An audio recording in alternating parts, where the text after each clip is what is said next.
से आप उम्मीदवार अवध ओझा चुनाव लड़ेंगे या नहीं, ये एक दो दिन में साफ हो जाएगा। उनका नाम दिल्ली की वोटिंग लिस्ट में अभी तक शामिल नहीं हुआ है। इसे लेकर आप चीफ अरविंद केजरीवाल ने बड़ा दावा करते हुए कहा कि एक तरफ बीजेपी नेता फर्जी वोट बनवा रहे हैं, तो दूसरी तरफ अवध ओझा जो पहले ग्रेटर नोएडा के वोटर थे, उन्होंने अपना वोट दिल्ली ट्रांसफर करवाने के लिए फॉर्म 6 भरा था, जो वोट बनवाने के लिए होता है। बाद में लोगों के कहने पर फॉर्म 8 भरा, जो वोट ट्रांसफर के लिए होता है। लेकिन ओझा का नाम अभी तक दिल्ली की वोटर लिस्ट में शामिल नहीं हुआ है। आप उम्मीदवार को चुनाव लड़ने से रोकने की साजिश हो रही है। इसके बाद अरविंद केजरीवाल के नेतृत्व में आप नेता चुनाव आयोग पहुंचे।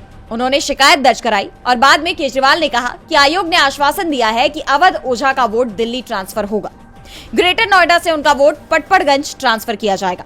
अवध ओझा ने कहा कि वो 15 जनवरी को नामांकन दाखिल करेंगे।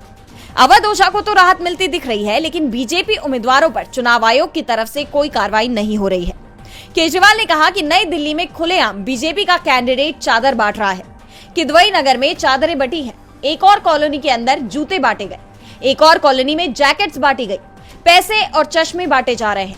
केजरीवाल ने कहा कि हमने शिकायत की थी, सबूत दिए थे, लेकिन चुनाव आयोग का कहना है कि लोकल डीएम की जो रिपोर्ट आई है वो ये कह रही है कि कुछ नहीं हो रहा है। हमने कहा कि इससे साफ जाहिर हो रहा है कि लोकल डीएम मिला हुआ है। पूरी दुनिया को दिखाई दे रहा है कि चादरें बट रही हैं, लेकिन डीएम को दिखाई नहीं दे रहा। हमने आज फिर से अपील की है कि डीएम को सस्पेंड किया जाए और उसके